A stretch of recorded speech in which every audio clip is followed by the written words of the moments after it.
अध्यात्म सरोवर ग्रंथ का हम स्वाध्याय कर रहे हैं। अनेक महत्वपूर्ण विषय हम चर्चा कर चुके हैं। इसी प्रकार आगे अभी हम चर्चा कर रहे हैं साधक के लिए क्या क्या बाधक है, किन बाधक तत्वों को जानकर व्यक्ति आध्यात्म मार्ग के शिखर को चढ़ सकता है, बाधकों को हटाकर। तो उस क्रम में आज है पारिवारिक संबंध। गृह त्याग किया हुआ व्यक्ति यदि पुनरपि पारिवारिक संबंध बनाए रखता है, संबंध की रक्षा, निर्माण, संग, पत्राचार, स्मृति आदि तद विषयक चिंतन में लगा रहता है, तो इस मार्ग में टिक नहीं सकता। मार्गच्युत, शिथिल, भ्रमित आदि हो सकता है।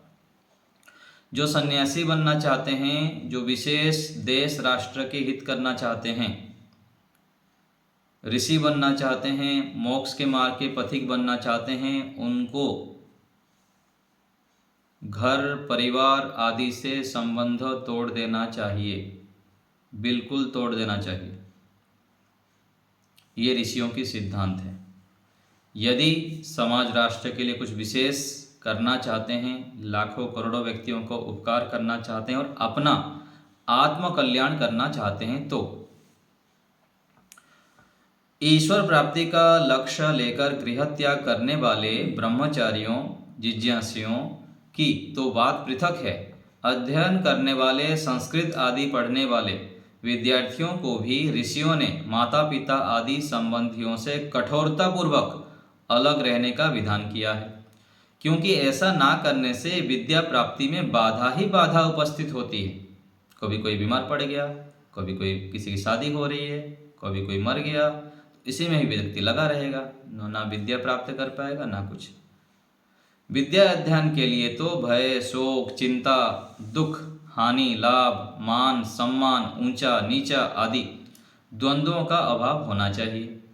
यदि ये सब विद्यमान रहेंगे तो विद्या अध्ययन का यथार्थ लाभ होना कठिन है।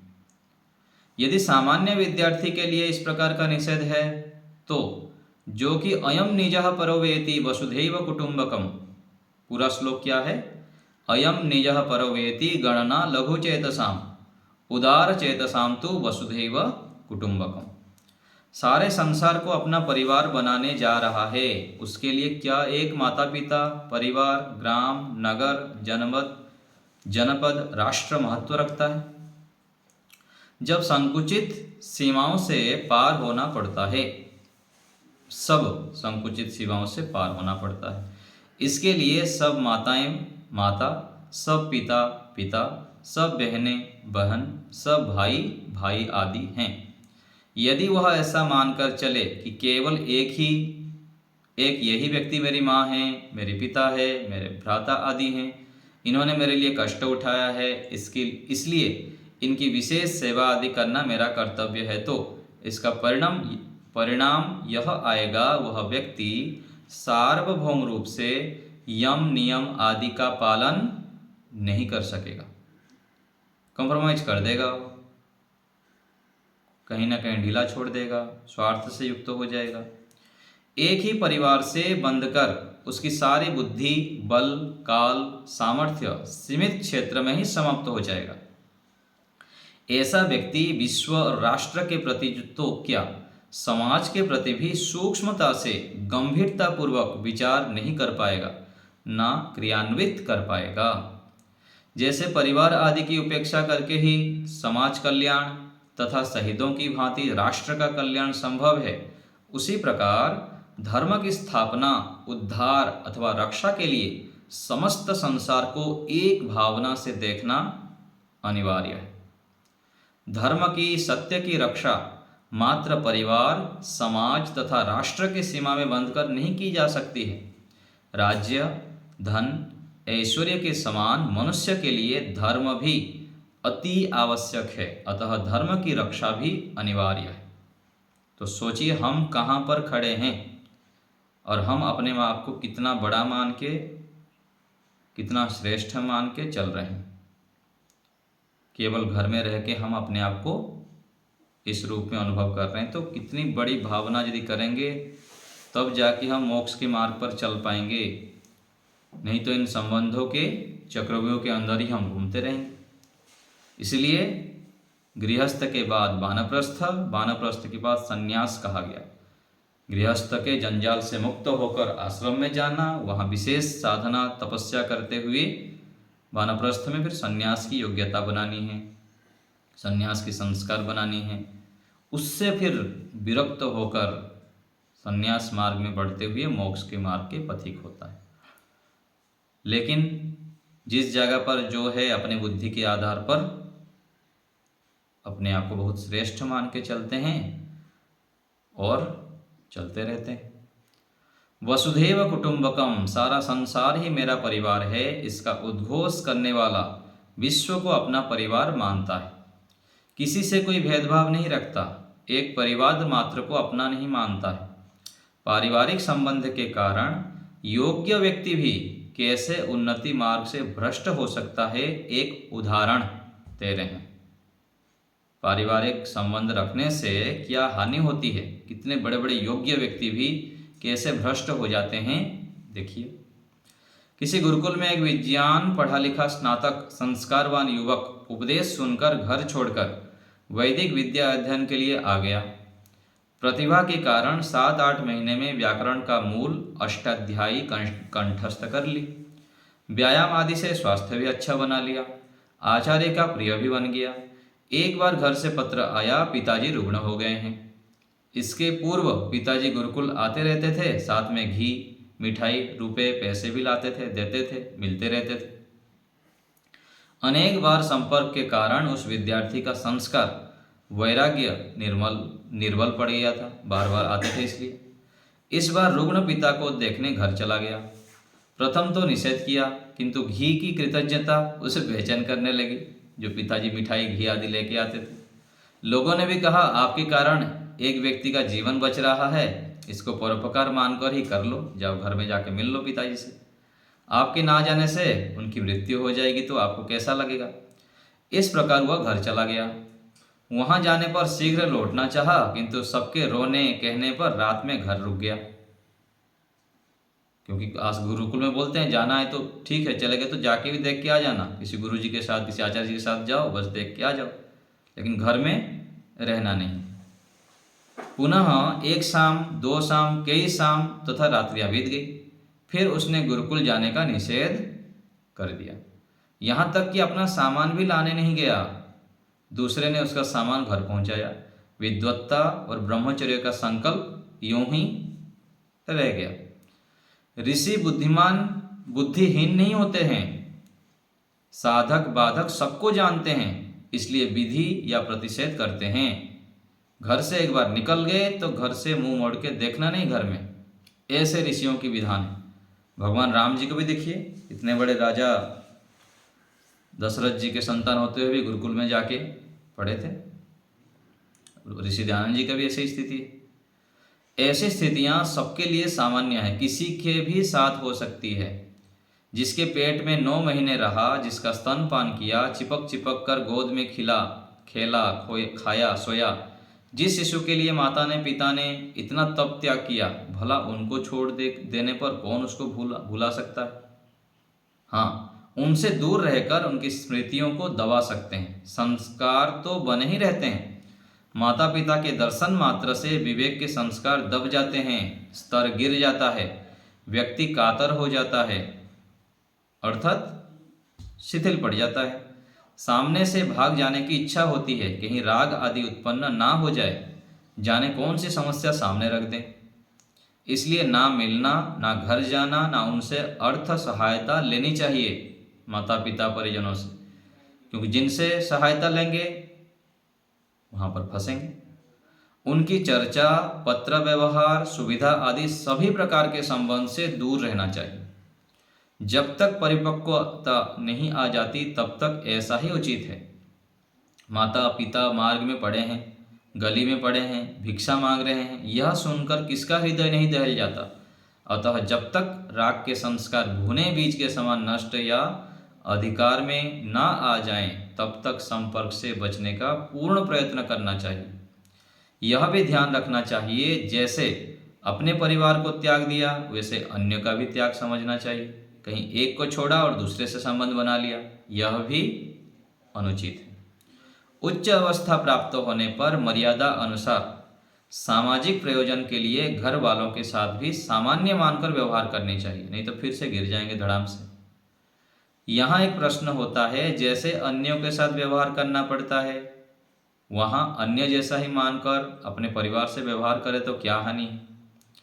इसका उत्तर है कि अभी मेरा उतना स्तर नहीं है तथा जितना राग अपने घर से होता है उतना अन्यों से नहीं होता, अतः अन्यों की अपेक्षा अपने से अधिक खतरा रहता है। दूसरे के घर वालों को मरने पर उतना शोक नहीं होता जितना अपने से, अतः दोनों में स्तर की समानता नहीं होती। अतः अपने पराये से समान व्यवहार उच्च स्तरीय योगाभ्यासियों का ही हो पाता है।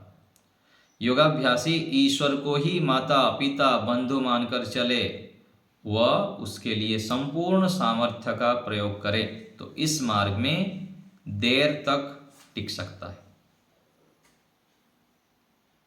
देखिए ये ऋषियों की सिद्धांत है, कितना कठोर है। यदि कठोर नियम पालन नहीं करेंगे ना वैराग्य मिलेगा, ना संन्यास मिल पाएगा, ना समाधि लगा पाएंगे, ना क्लेशों को दग्धबीज कर पाएंगे। यदि ये सब नहीं करेंगे तो जन्म जन्मांतरों के जो संस्कार है उसमें पिसते ही रहेंगे, पिसते ही रहेंगे, पिसते ही रहेंगे। घर परिवार, राग द्वेष, काम वासना के संस्कार आदि आदि सब में दिन रात पिसते जाएंगे, दुखी होते रहेंगे और ऐसे होते होते फिर पश्चाताप करते हुए मृत्यु, फिर अगला जन्म, फिर स्कूल जाओ, फिर बैठो, ABCD पढ़ो, फिर चलता रहेगा जीवन ऐसे ही जन्म जन्मों तक। तो यह मोक्ष का मार्ग बहुत कठिन कह सकते हैं, कठिन ही है। यदि कठिनता को पार करेंगे तो इतना बड़ा लक्ष्य प्राप्त होगा। जैसे आजकल IAS बनने के लिए, IPS बनने के लिए लाखों लोग फॉर्म भरते हैं, पद होता है 10।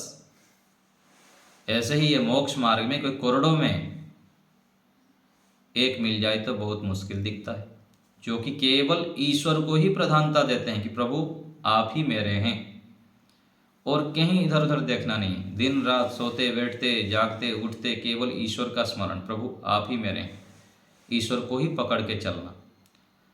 ऐसी अभ्यास हमें करनी पड़ेगी यदि हमको स्थायी सुख चाहिए, पूर्ण सुख चाहिए तो। नहीं तो संसार के छोटे छोटे संबंधों में, विषयों में, खाने में, पीने में, देखने में, सूंघने में आदि इंद्रियों के छोटे छोटे सुख चाहिए तो बढ़िया लगे रहे। आगे है स्वास्थ्य। इस मार्ग में जहाँ महान ज्ञान विज्ञान विवेक की अपेक्षा होती है वहाँ उत्तम स्वास्थ्य, निरोग, पुष्ट, सामर्थ्यवान, सहिष्णु शरीर की भी अपेक्षा होती है। बिना स्वास्थ्य शरीर, स्वस्थ शरीर, बल पराक्रम सहिष्णुता के इस मार्ग में चलना कठिन है, अथवा चलते हुए भी उतनी गति नहीं होगी, मध्य में रुक जाएगा। रोग के झंझावात से डरकर मार्ग छोड़ सकता है। आध्यात्मिक दृष्टि से समस्त जड़ चेतन में सबसे बड़ी संपदा शरीर ही है। यदि शरीर को कहे कि तुम ही हो माता पिता, तुम ही हो बंधु सखा, तुम ही हो विद्या, तुम ही हो संपत्ति, तुम ही हमारे सब देव देव हो, तो कोई अतिशयोक्ति नहीं लगती है। इस मार्ग पर चलने वालों का तो शरीर ही पत्नी, पुत्र, बंधु, सखा, भूमि, भवन सब यही है। शरीर ही सर्वस्व है, इसके बिना कुछ भी नहीं कर सकता। प्रारंभिक काल में अध्ययन के समय ही जो पुष्ट, बलवान, स्वस्थ शरीर बना लिया, भविष्य में वही सुखी रहकर निज प्रयोजन को सिद्ध कर पाएगा। निर्बल, निर्वीर्य, निश्चय पूर्वक इस मार्ग पर प्रगति नहीं कर सकता है। यहाँ प्रश्न होता है, क्या निर्बल व्यक्ति इस मार्ग को ना अपनाए? इसका उत्तर है, अति दुर्बल व्यक्ति घर परिवार को छोड़कर योगाभ्यास नहीं कर सकता है, रोगी रहेगा, सर्दी जुकाम आदि आदि में परेशान रहेगा। उसे देखभाल की, सहयोग की जितनी अपेक्षा होती है वह घर परिवार से अन्यत्र मिलना असंभव प्रायः है, यदि अच्छे संस्कार होंगे और कोई अच्छे व्यक्ति मिल गए अथवा अपनी कोई योग्यता हो, उसके किसी को देख के हम लाभ उठाना चाहते हैं तो हो सकता है चल मिल जाए। एक सीमा तक दुर्बल शरीर वाला जो कि अपने व्यक्तिगत कार्य स्वयं कर सकता हो इस मार्ग को अपना सकता है। अति दुर्बल व्यक्ति को घर परिवार में रहते हुए ही यथासंभव योगाभ्यास का प्रयास करना चाहिए। यह सबल स्वस्थ शरीर उत्तम अवस्था है, प्राथमिकता इसको दी जाती है। जिसको माता पिता आदि से बाल्यावस्था से स्वास्थ्य मिला है वह शीघ्र प्रगति कर लेता है, किंतु जो निर्बल है, आहार विहार के दोष, अव्यायाम, आलस्य, कुटेव आदि, कुटेव कोई रोग आदि होता होगा, तो इन दोषों से प्रतिकूलताओं से निर्बल हो गया है, उसे प्रथम सफलता प्राप्त करनी पड़ती है, पुनः आगे चल पाता है। अन्यों के सहयोग, कृपा आदि अवसर मिलने पर वह भी कुछ कुछ चल लेता है, किंतु पराधीनता ही रहता है, अपेक्षित उन्नति नहीं हो पाती। समर्थ हो जाने पर उसका भी मार्ग प्रशस्त हो जाता है। आयुर्वेद आदि का सेवन, खान पान, व्यायाम, प्राणायाम आदि करके कमजोर व्यक्ति भी मजबूत बन जाते हैं, बन सकते हैं। शरीर का उतना स्वास्थ्य एवं सबल होना आवश्यक है कि जिससे दिनचर्या पालन कर सके। अत्यधिक पुष्ट बलवान भले ना बन सके, साधना के उपयुक्त शरीर अवश्य होना चाहिए, किंतु जिसको जन्म से भी उत्तम शरीर नहीं मिला, वो निर्माण भी नहीं कर सका, उसको विशेष उपलब्धि नहीं होगी। आध्यात्मिक सफलता में व्यक्ति का शरीर बहुत बड़ा कारण है। वेद में तो इसे नौका कहा गया है। बहुत पुष्ट, लावण्यमय, आकर्षक शरीर सर्वश्रेष्ठ है। भले ही रूपवान ना हो, गोरा ना हो, कृष्ण हो, कृष हो, तो कोई बात नहीं। पुष्टि, उत्कृष्टता आदि अत्यधिक ना होवे, किंतु अस्वस्थता आदि नहीं होना चाहिए। रोगी शरीर नहीं होना चाहिए, जिससे कि बाधा हो, अशक्त हो, फिर दुखी होता रहेगा, कुछ दिनचर्या भी नहीं कर पाएगा, ना ध्यान में बैठ पाएगा, ना स्वयं कुछ कर सके, दूसरों के लिए भी भारभूत हो जाए, यह उचित नहीं है। ऐसे कहा जाता है ना कि कोई व्यक्ति आया सभा में, बोला देश राष्ट्र की सेवा में कौन लगेगा, तो 80 साल का एक व्यक्ति बोलता है कि मैं लगूंगा। तो बोले आपके शरीर में क्या है जो लगेंगे देश राष्ट्र के लिए? कुछ बचा ही नहीं, सब निचोड़ गया है।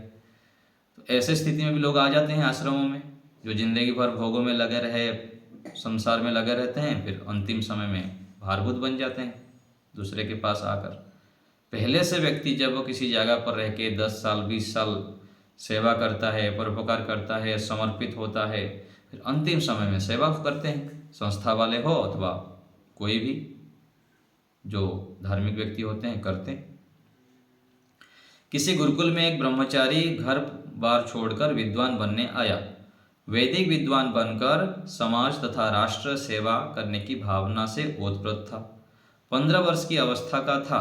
सुंदर, सुडल, पुष्ट शरीर था। पढ़ने के साथ व्यायाम में काफ़ी रुचि थी। धीरे धीरे बड़ा हुआ, अध्यापक बन गया, बलवान भी बन गया था। एक दिन कुश्ती करते समय कमर टूट गई, खाट पर पड़ गया। दुर्भाग्य से कोई सेवा करने वाला नहीं मिला, बहुत दिन पड़ा रहा। अंत में आचार्य को, शिष्य को, मित्र को, गुरुकुल को, सबको कोसता हुआ दुखी होकर घर चला गया।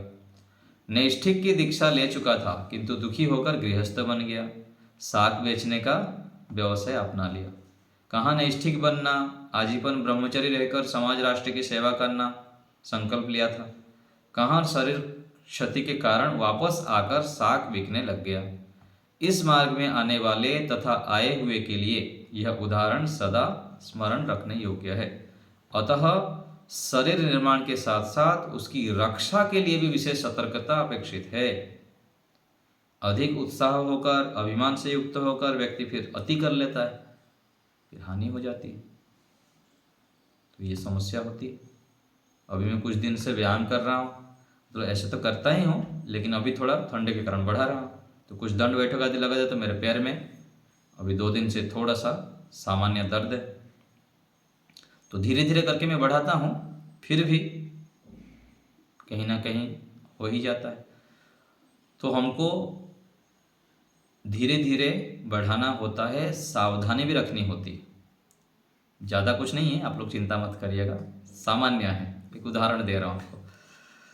तो यह स्थिति है, धीरे धीरे बढ़ाना भी चाहिए, नहीं तो फिर शरीर बलवान कैसे होगा और फिर पुष्ट कैसे होगा। यदि इस समय जब आयु है, युवक अवस्था है, तब शरीर को बलवान नहीं करेंगे, मजबूत नहीं करेंगे, तो आगे जब 70 साल 80 साल हो जाएगा तो उस समय फिर चलता नहीं। पूज्य स्वामी सत्यवती महाराज जी को देखते हैं, 90 साल के ऊपर उनका शरीर रहा, क्योंकि ब्रह्मचर्य काल में बहुत व्यायाम किए थे और मजबूत बनाए थे शरीर। तो युवक अवस्था में जो शरीर से मेहनत करते हैं अच्छी प्रकार, तो नस नाड़ियाँ मांसपेशी आदि मजबूत रहते हैं और लंबे समय तक हमको सुख प्रदान करते हैं। तो ये भी आवश्यक है, लेकिन सावधानी रखते हुए। आध्यात्मिक क्षेत्र में स्वस्थ शरीर अति आवश्यक है। स्वस्थ अर्थात द्वंद्व सहन में समर्थ। सर्दी, गर्मी, भूख, प्यास, वर्षा को सहते हुए साधना, उपासना, अध्ययन आदि निर्बाध रूप से करने में समर्थ रहना। लौकिक व्यक्तियों को भी पत्नी पुत्र आदि से सहायता मिल जाती है, ये न कहना उचित अनुचित रूप से भी कुछ कर लेते हैं, जीवन बचा लेते हैं। किंतु जो अकेला इस मार्ग में सबसे पृथक निकल पड़ा है, वह इन सुविधाओं को कहाँ से प्राप्त कर सकेगा। स्वास्थ्य के अभाव, योग्यता ना होने पर कौन पूछता है। योग्यों को भी कोई पूछे, यह अनिवार्य नहीं है। सन्यासियों को भी मलमूत्र में पड़कर सड़ना पड़ जाता है। जो 25 वर्ष का युवक लघु लघु रोगों से डरता है, उसके ध्यान, उपासना, स्वाध्याय, व्यायाम सब एक तरफ हो जाते हैं। जो बुखार से ही व्यथित हो जाता है, जो अभी से इतना डरता है, वो वृद्धावस्था के भयंकर रोग आने पर कितना सहन कर पाएगा। इसलिए शरीर के साथ मानसिकता का निर्माण भी आवश्यक है। देखते हैं हम ब्रह्मचर्यों को, जिसकी जो मानसिक रूप से मजबूत है वो तुरंत खड़े हो जाता है, और जो ढीला ढाला है, मन से कमज़ोर है, पड़ा रहता है। थोड़ा सा सर्दी जुकाम हो गया, बुखार हो गया, पड़ा रहता है। तो मानसिकता का निर्माण भी आवश्यक है। इसलिए मन में यह पूर्णतः विचार कर लेना चाहिए कि भविष्य में हमारी भी यह स्थिति हो सकती है। अतः सब प्रकार से स्वस्थ शरीर आवश्यक है। शरीर को ध्यान रखना पड़ता है। स्वास्थ्य का निर्माण एकाएक नहीं होता है, धीरे धीरे ही होता है। कोई मुट्ठी भर हड्डी मात्र व्यक्ति इसी जीवन में भीम बन जाए, जरूरी नहीं। 1, 2, 4, 5 वर्षों में सतत पुरुषार्थ से उचित भोजन, व्यायाम, औषध द्वारा बलिष्ठ बनना संभव है। शनै शनै भोजन, व्यायाम आदि बढ़ाना चाहिए। प्रतिकूलताओं को सहने का भी प्रयत्न करना चाहिए। वह सब इतना कि जितने से प्राप्ति होते जाए, किंतु बाधा ना हो। अति सर्वत्र वर्जित, इसको ध्यान रखना चाहिए। तो शरीर को स्वस्थ रखें, ये तो ब्रह्मचर्य सन्यासी के लिए है। गृहस्थ में भी ऐसे ही है। यदि स्वस्थ नहीं रहेंगे, थोड़े काल में बीमार पड़ जाएंगे, तो बेटा बेटी कितना सेवा करेंगे। इतना पुण्य होगा अथवा कुछ पैसा आप लोग जोड़ के उनके लिए रखे होंगे, तब करेंगे सेवा, नहीं तो फिर उन लोग भी थक जाते हैं। इसलिए जो माता पिता होते हैं, घर में बड़े होते हैं, कई बार बच्चों के लिए ही समय लगाते रहते हैं, विशेषकर माताएं। ना व्यायाम करते हैं, ना प्राणायाम करते हैं, ना वॉक करते हैं, फिर धीरे धीरे रोगी पड़ जाते हैं। फिर वो बच्चे बोलते हैं ये तो बीमारी पड़ती है हर समय, अपना शरीर का ध्यान ही रखते, फिर डांटते रहते हैं। ध्यान बहुत ऐसे देखने में मिलता है। इसलिए यह शरीर ही हमारा माता पिता बंधु सखा है। शरीर के लिए कम से कम 1 घंटा प्रत्येक दिन देना है। एक बार ऐसे व्यायाम करें जिससे कि श्वास हमारा फूल जाए, 15-20 मिनट पूरा लगातार, जिससे कि शरीर की जो नस नाड़ियाँ, रक्त कोशिका आदि हैं वह शुद्ध हो जाए और हम फिर स्वस्थ रह सकते हैं ऐसे करेंगे तो।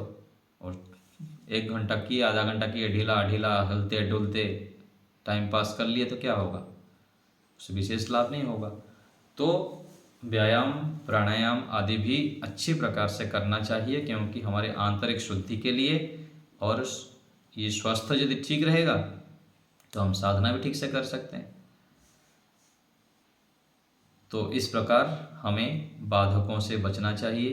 घर परिवार में रहते हुए भी ज़्यादा संबंध आदि में चिपकना नहीं चाहिए, सामान्य रूप से निभाएं और खाली समय में अपना स्वाध्याय करें, सत्संग सुने, ओम का जप करें, गायत्री मंत्र का जप करें, ईश्वर का स्मरण करें, अच्छे अच्छे विषय सोचें ईश्वर से संबंधित, तब हमारा कल्याण है, वास्तविक उन्नति है। तो आज यहीं रखते हैं। अभी थोड़े काल के लिए हम ध्यान का अभ्यास करेंगे। सभी लोग सीधा बैठ के नेत्रों को कोमलता से बंद करेंगे। परम पिता परमेश्वर की महती अनुकंपा से हमको ध्यान करने का अवसर मिला है। ईश्वर ही सर्वोपरि है, परमात्मा एक महान सत्ता है। कितने अद्भुत है प्रभु।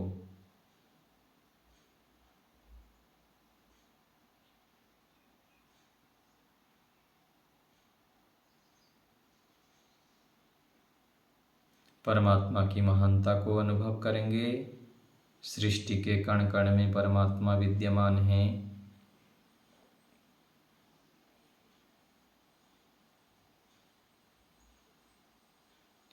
ईश्वर की महिमा को वर्णन करते जाएं, करते जाएं।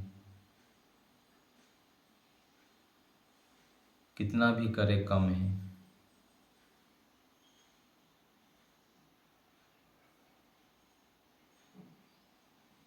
शरीर को बिल्कुल स्थिर पत्थर बना देंगे, हिलना डुलना बिल्कुल नहीं।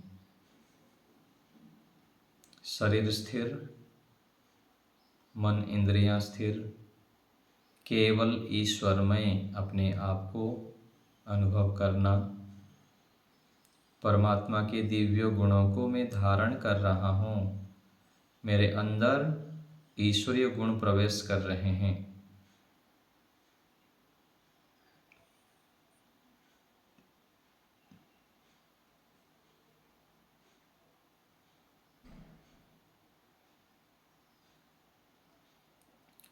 टुक ज्ञान चक्षु खोल जरा, देख तो सही, जिसको तू ढूंढता है वो तेरे पास है। सुख का सागर हमारे अंदर है। पानी में मीन प्यासी रे मुही, सुनि सुनि आवत हासी। आत्म ज्ञान बिना नर भटके, कोई मथुरा कोई काशी। जाको ध्यान धरे हरिहर मुनिजन सहस ठासी, सो तेरे घट माही विराजी। परम पुरुष अविनाशी रे मुहि, सुनि सुनि आवत हासी। तो परम पिता परमेश्वर हमारे अंदर विद्यमान हैं। लाखों करोड़ों ऋषि मुनि इस अंदर प्रवेश करते हुए हृदय मंदिर में परमात्मा का दर्शन किए, आनंद में मग्न हुए। हम भी इस आत्म परमात्मा के मिलन को समझें। प्रभु आप मेरे हैं, मेरे पास हैं, मेरे अंदर बाहर आप विद्यमान हैं। प्रभु आप मेरे हैं, मैं आपका हूँ।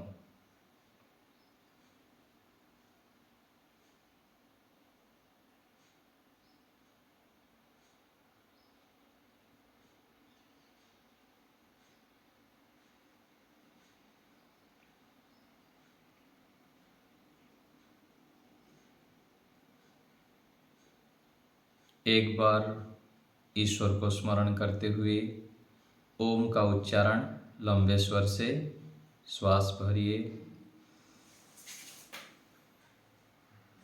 ओ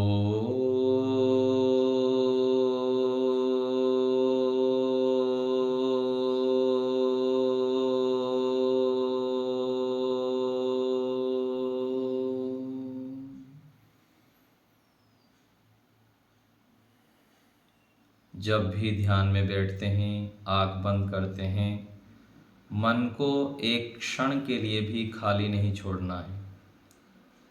ओम ओम का जप, गायत्री मंत्र का जप, साथ में अर्थ विचार। सूक्ष्म रूप में ओम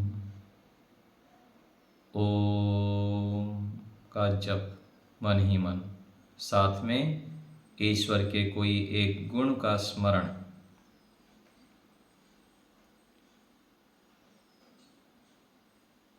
जप, अर्थ विचार, समर्पण, श्रद्धा, ईश्वर प्रणिधान, सब एक साथ। इतने बड़े संसार के राजा, महान, शक्तिमान, बलवान, ज्ञानवान के साथ संबंध जोड़ रहे हैं हम। कितना सौभाग्य है हमारा।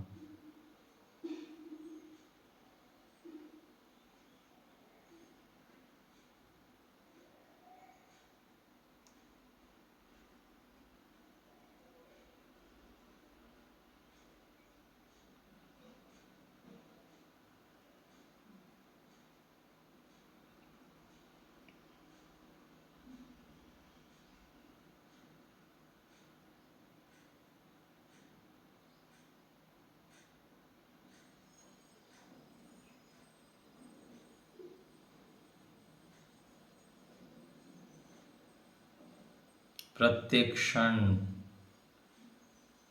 परमात्मा की अनुभूति। हे प्रभु,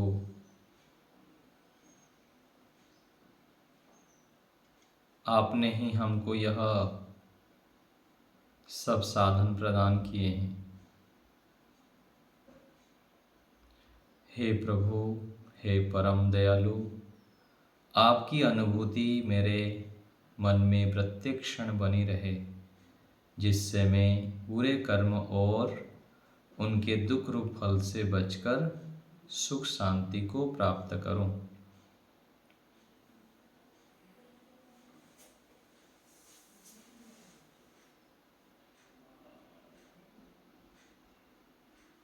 पूर्ण श्रद्धा,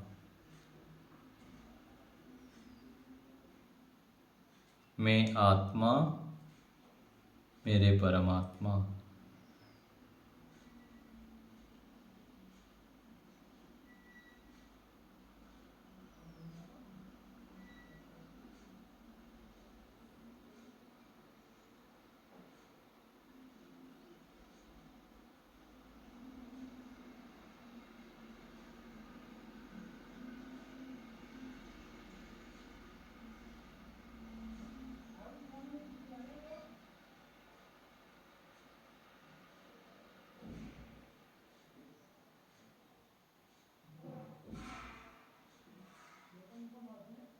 ईश्वर हमारे परम हितैषी हैं। प्रभु, आप मेरे परम हितैषी हैं, मेरा हित चाहते हैं, मेरा कल्याण चाहते हैं। मुझको आप बहुत खुश देखना चाहते हैं, प्रसन्नचित्त देखना चाहते हैं। प्रभु, मैं आपका हो जाऊं, आपके अंग संग सदैव रहूं, ऐसी दया कीजिए प्रभु। मैं आपको ही सर्वोत्कृष्ट, सर्वोत्तम जानो मानो, हर समय आपकी अनुभूति बनाए रख पाऊं, ऐसी दया कीजिए, सामर्थ्य प्रदान कीजिए प्रभु। मुझको वैराग्य गुण दीजिए, मैं मोक्ष मार्ग के पथिक बन जाऊं, मैं समाधि लगा पाऊं, आप में मग्न हो जाऊं, मैं पुरुषार्थी बनूं, अत्यंत पुरुषार्थी बनूं। देश, राष्ट्र, समाज के लिए विश्व के कल्याण के लिए मेरा जीवन हो जाए प्रभु।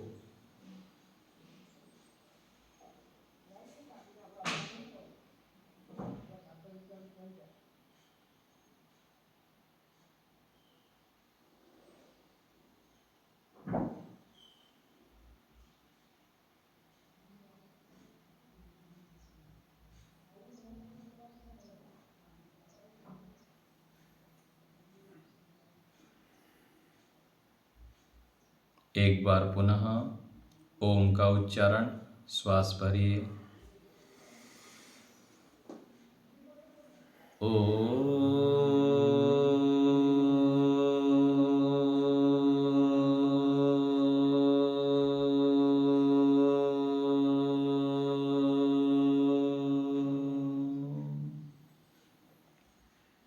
विराम की ओर चलेंगे, ईश्वर को धन्यवाद करेंगे। हे परमपिता परमेश्वर, आपका बहुत बहुत धन्यवाद। आपकी कृपा से मैं यह ध्यान कर पाया, आपको स्मरण कर पाया। हे प्रभु, मुझको सत्व गुण दीजिए, मैं सत्व में प्रतिष्ठित हो जाऊं। मुझे एकाग्रता दीजिए, मैं नित्य प्रति आपका ध्यान करूं, आपसे दिव्य गुणों को प्राप्त करूं। ऐसी कृपा मेरे ऊपर निरंतर बनाए रखें प्रभु। पुनः आपका बहुत बहुत धन्यवाद। मन ही मन परमात्मा के चरणों में नतमस्तक होते हुए कृतज्ञता प्रकट करेंगे।